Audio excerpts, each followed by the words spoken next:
Could you imagine being a hotel employee watching this? You're just like, you're trying to like restack towers or whatever, and you just look into the event being hosted at your hotel, and all you just see is the communist flag, the American flag, and a bunch of other symbols you don't understand as you hear the Soviet anthem blare with a huge, like, a symbol of Abraham Lincoln, as they're all just doing these fake military marches down as the flag guard. So, next, I want to talk about this shit, okay? Because this shit was hilarious. This event was hosted by the Center for Political Innovation, which is actually Caleb Maupin's organization. I actually heard that this organization suffered some funding issues after the closing of RT America. I have to go and confirm that, but that was something that I heard. I don't really know where the funding issues stemmed from, or if it was actually directly connected to RT America, but that was like a rumor that was floating around. But Caleb Maupin, it's his organization, so it's him hosting the event. There was Caleb Maupin, there was Jackson Hinkle, there was Infrared, I think Simra, I never know how to say her name, Simra Khan? Simra Khan. She's the woman who was very, very angry at me for ratioing her, that she waited a month to then try to ratio me back with Chechen soldiers before the Russian army then got bogged down. She's also the same woman who recently said that the Russian military could destroy all of NATO in military simulations. It was, God, if anybody has a link to that statement, I would appreciate them. Yeah, it was the they-them tweet that is the they-them army lady. Yeah, she's the one who really doesn't like the they-them army. Why are they holding the Z? We can talk about that in a second. But yeah, she was there. She's also well known for defending Stalin's gulags and worked for Press TV, the same state Iranian state news agency, which is engaged in Holocaust denial and revisionism. So, you know, lovely, lovely woman. So it had a whole host of characters at this. And what was his name? Peter Coffin was also here. Yeah, Peter Coffin was there as well. So, you know, an interesting gaggle of characters, right? And as you can see here, they've got, you know, they started the event with an American flag, a communist Soviet flag, a flag of, I believe that's the Donetsk or Luhansk, one of the two. I think it's the Donetsk people, I forget which one. People's Republics, one of the rebel groups in Ukraine's east, and the Z. So already don't know why the USSR flag is there. The USSR flag is, you know, I guess they're just trying to say they're communist, since the USSR has been dead for like over 30 years now. It's Donetsk. Yeah, okay, it's Donetsk. The flag on the bottom right hand corner right here is the Donetsk People's Republic. So I don't know why they have a Soviet flag of a long dead state.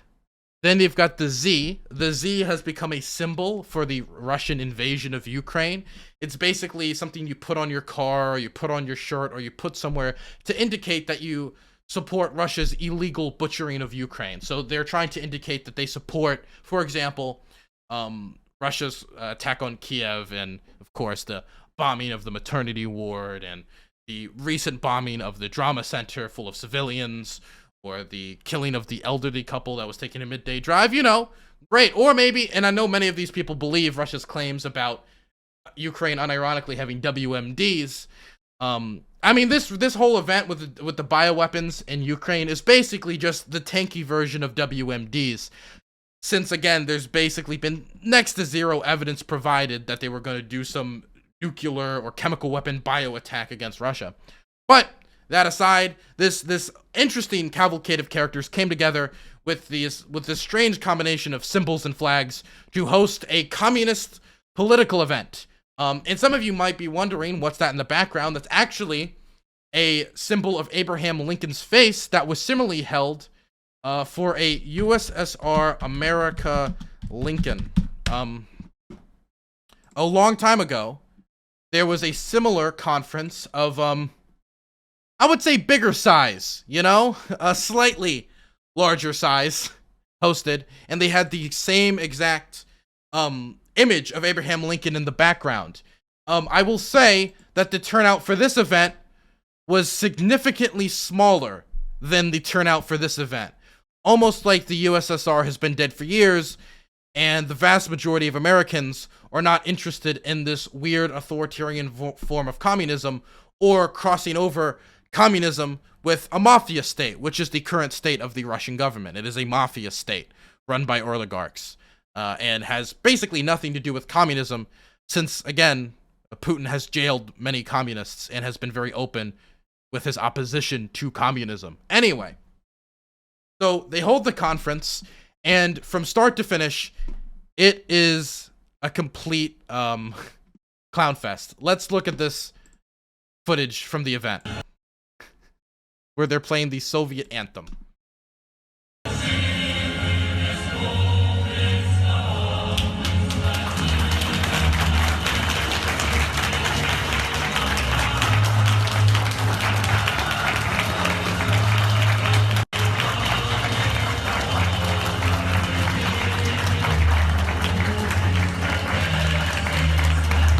There's Peter Coffin.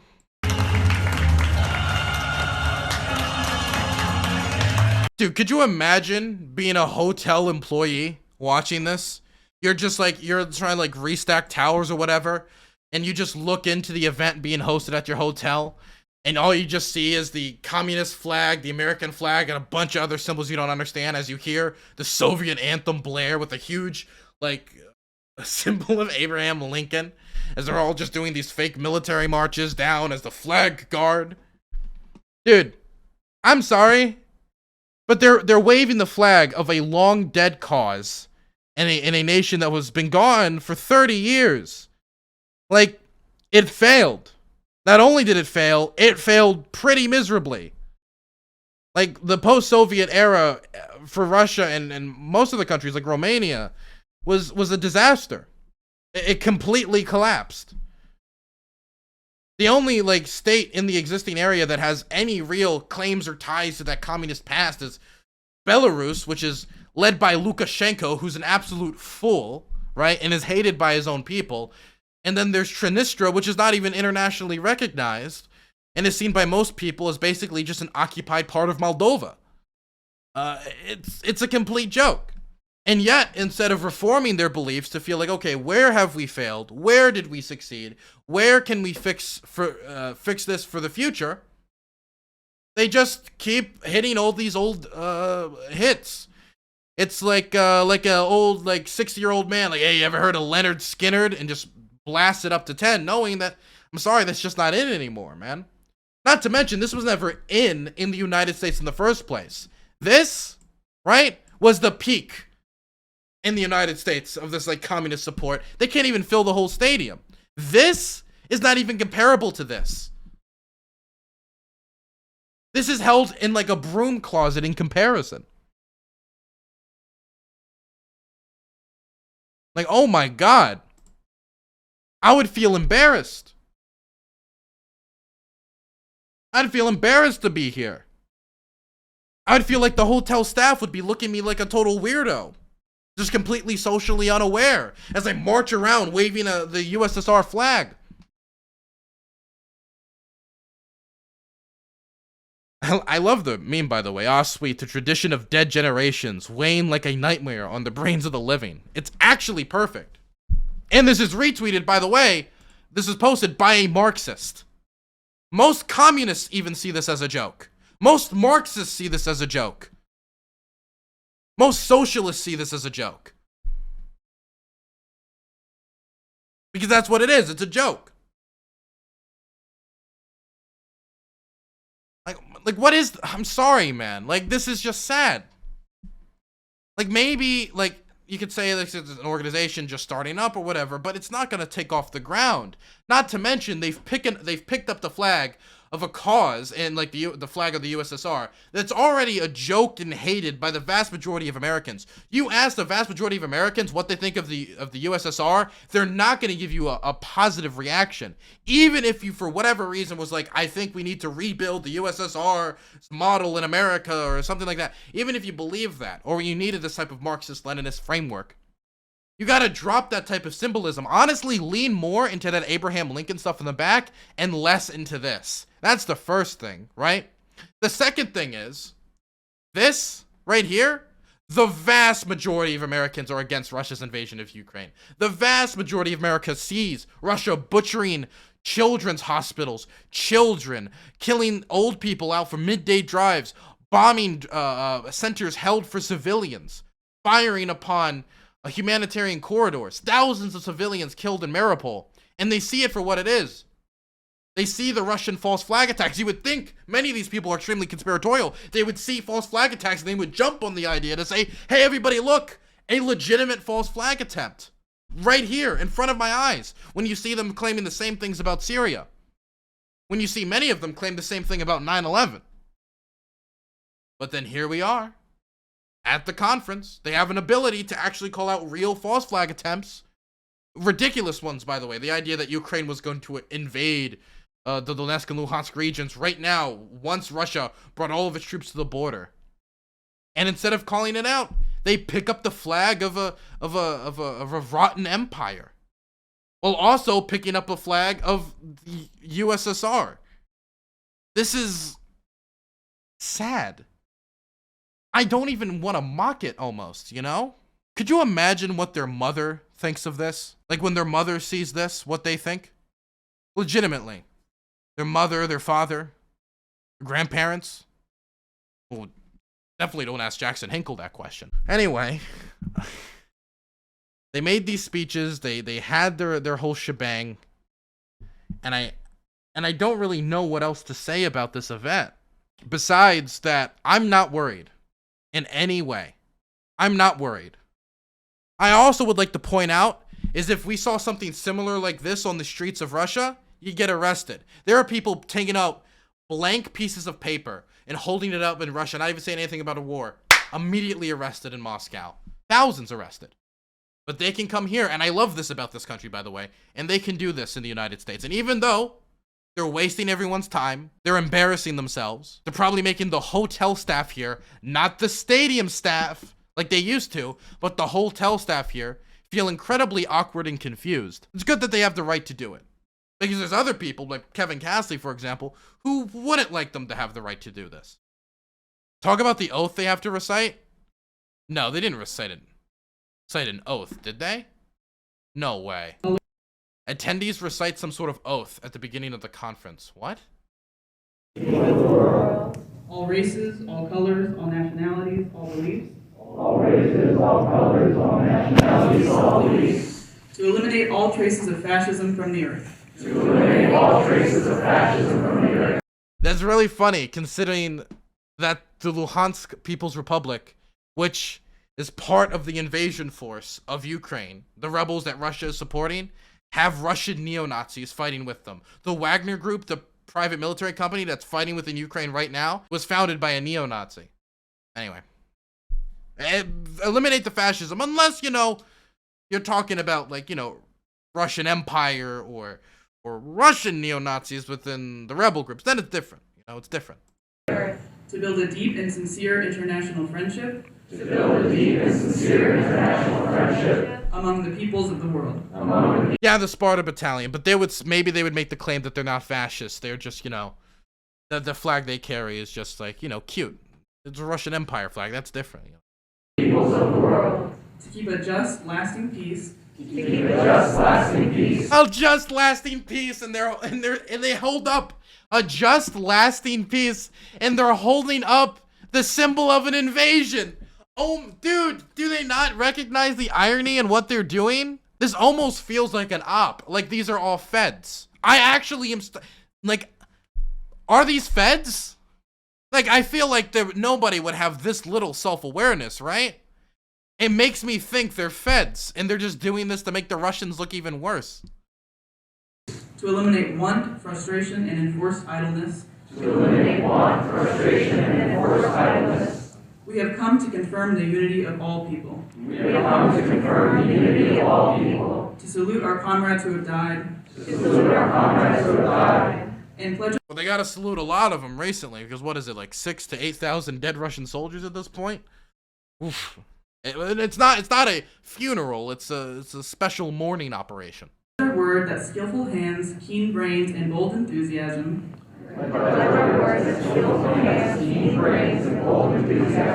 shall never more be wasted in war. Wasted, unless, you know, Russia's invading Ukraine, then that's based in red pill because they're not America. Oh my god. Hinkle goes on to describe 2014 Odessa clashes, conveniently neglects to mention that the pro-Russian separatists were the ones who instigated the conflict by attacking a pro-unity demonstration with rocks, guns, and stun grenades. Jesus. Jackson Hinkle opens his speech at the CPI conference expressing his relief about finally being around normal people. It's good to see so many normal people in here, you know? Dude, you're not normal. How do you think this is normal? No, I'm serious. Like, you all are, like, very normal people. Dude, number one, none of us are normal because we're Twitch political commentators, okay? We're all a little weird. But I'm not going IRL waving around a commie flag like a maniac. I used to be involved with all these lib groups. I was an S-lib for years, and, like, it was just, like, the weird... He was an S-lib until he lost the election in Orange County. And then he found out that going on RT and taking money, and I mean this, taking money from pro-Assad lobby groups, he actually did that, would be more profitable. Weirdest people that I always see at events and stuff. I'm like, am I one of you? The answer is I wasn't. I grew up in Orange County, California. It's a very, like, affluent area. Everyone's white pretty much. Hamburger. Okay. Oz speaks at the conference. We should cease to see leftists as the reservoir from which we attempt to draw support. Okay, let's play. Ukraine. I mean, we have been hammered home so much about this stuff about decolonization and, you know, this stuff about critiquing white people or whatever and Europeans. Here you have a situation of all of the guilty world, right, Europe, uniting under the banner of NATO against Russia, which is a semi-Asiatic country to the east.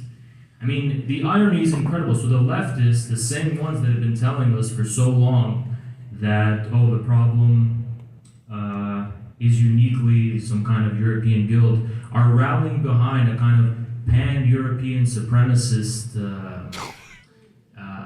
renaissance.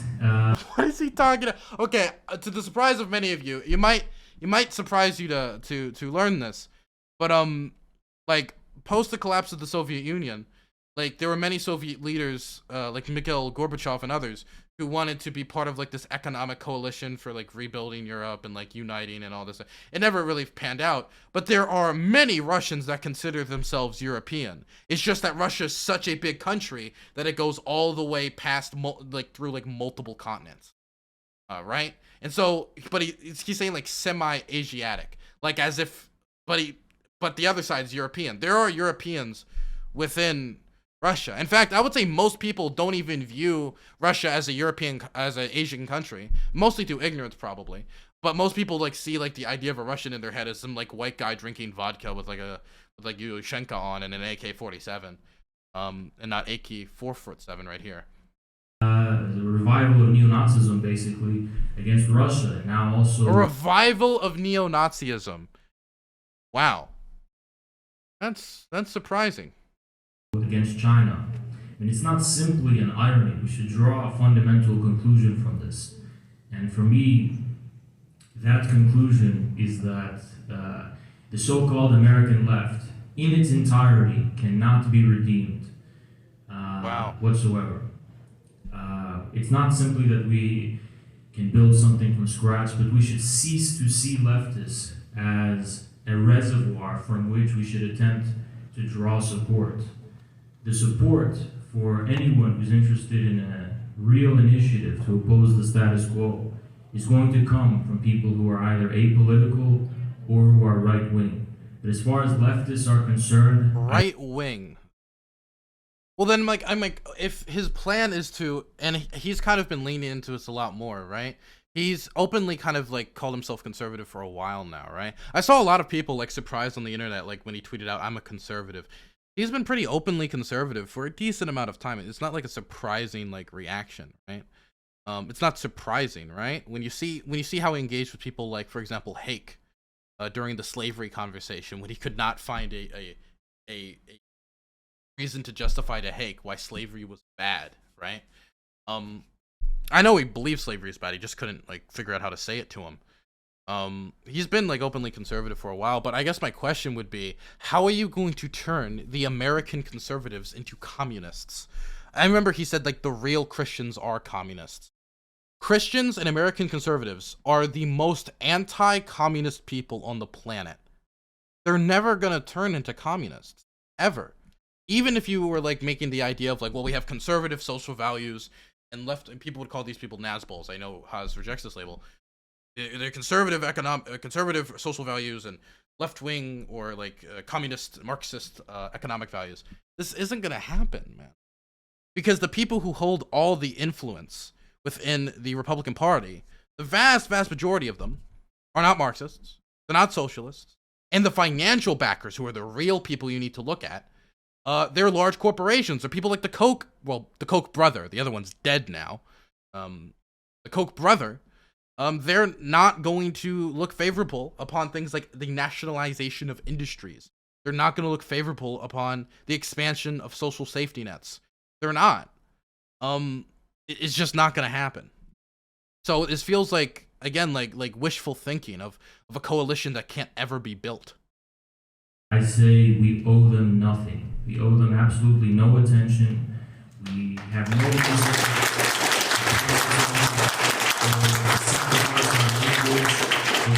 the way we should present ourselves to them. We should stop walking on eggshells around them. We don't need this acute minority of parasites on the working people. Parasites. Those are the leftists. The leftists are parasites. We'll say that type of language will be loved amongst many right-wingers. But I think like a lot of right-wingers are just going to view this as kind of like, oh, I agree with you on this. All your economic stuff and symbolism with this, nonsense. With the you know, hammer and sickle, it's all bullshit to us. But yeah, the lefties are parasites. I agree. You know, like that's really gonna be it. They can't even clap together consistently. How the fuck are they going to maintain a society? Dude, he's ranting about Vaush. Dude, you're at a conference for like building communism and you're ranting about Vaush.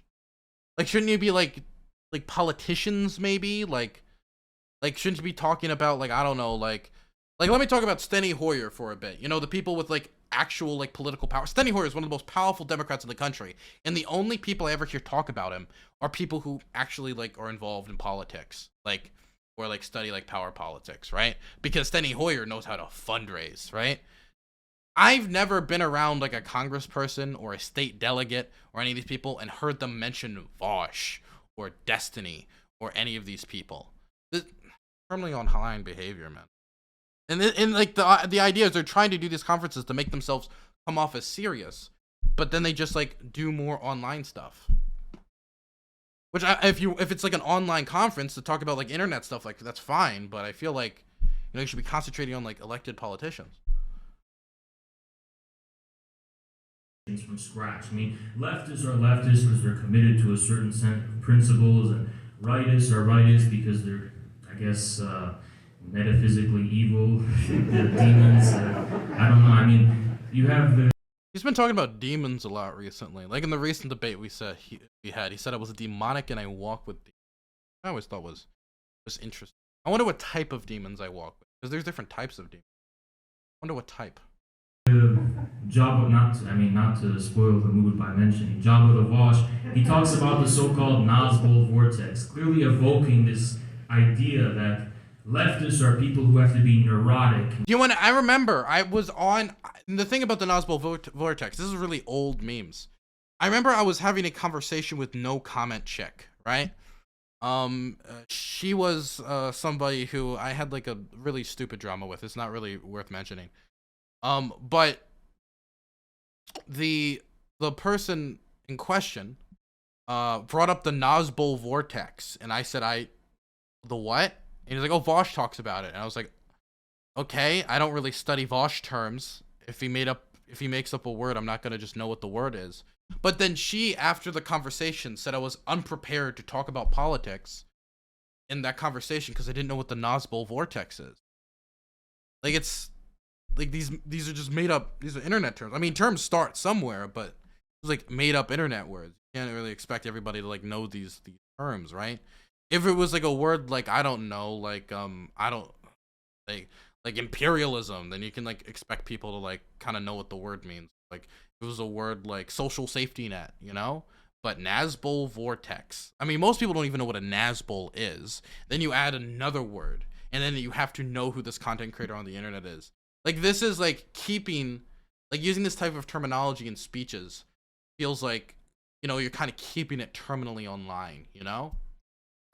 Something I concentrated on when I went to the Modern Day Debate Conference is I did my best to like bring up stuff that happened in my city. And I was talking about like the infrastructure plan and the stimulus package and money that was invested in my local community and put at our disposal to fix draining systems and stuff like that. Because I wanted to talk about stuff that actually affects people in the real world. And I haven't seen a lot of that, like people talking about that. And so it seems like he's taking the other approach. We have to kind of hold to our principles, and that if we let go, we're going to fall into this kind of primordial vortex of original sin or something like that, right? But the thing is that most often, in every revolution in the history of modern humanity, I guess dating from the French Revolution, or even earlier, or the English Civil War, depending on how you want to look at it, the reason why the revolutionaries who first initiated the revolutionary action. And I also say this is just a thing with political online communities. This is the whitest room I've ever seen in my life. I'm sorry. Are the first to turn on the revolution. And that's not even like a specific insult towards this conference in particular. Actually, I think I did see there was more black people at Modern Day Debates. It was actually more diverse than that. I can't say that about the Modern Day Debates conference.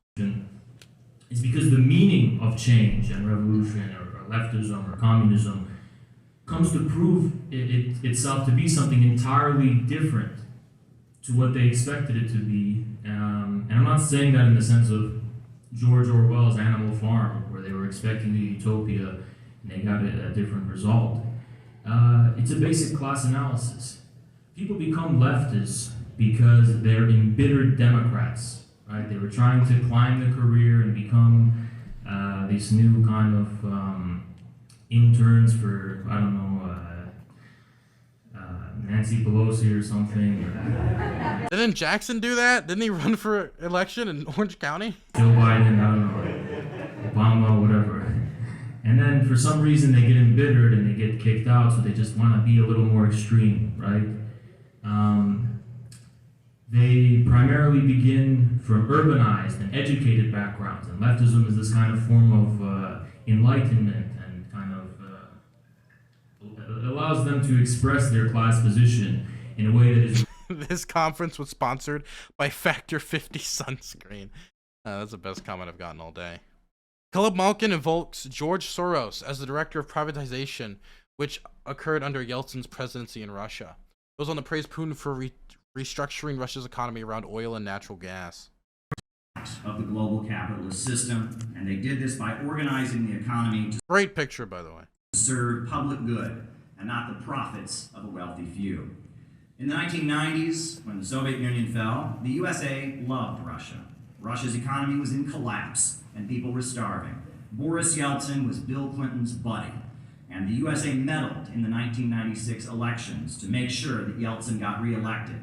I've never heard Maupin ever complain, or any of the people at this conference ever complain about the Russian meddling in the 2004 election in Ukraine, which caused the Orange Revolution, or their meddling in politics, period, or the accusations of the Russian government trying to poison Ukrainian politicians, or them engaging in corruption in Ukraine, or any of those times they're meddling. Interesting. He was wrecking the country with austerity and shock therapy neoliberal economics. Directed, of course, by George Soros. But things in Russia's... How was the privatization directed by George Soros? This is the thing when I hear people try to give like quick summarizations of history, people get super simplistic on like who did what or what did this, and so they'll usually like sum it up to like one character, and it just happened to be George Soros in this instance, huh? Started changing in 1999 when Putin came into office. He restructured Russia's economy to be centered around government-controlled oil and natural gas resources. He used the energy revenue to rebuild the industries of Russia, and he made Russia once again a strong economy. I mean, right now it doesn't seem like that strong of an economy if, like, in under a month we can see this much damage done to it after an invasion, right? With the ruble losing so much value. I mean, I don't know if I would call it an extremely strong economy. That is why U.S. media demonizes Russia. He's not even mentioning, like, for example, like the corruption of Putin's government or the cronies he engages himself with or any of that.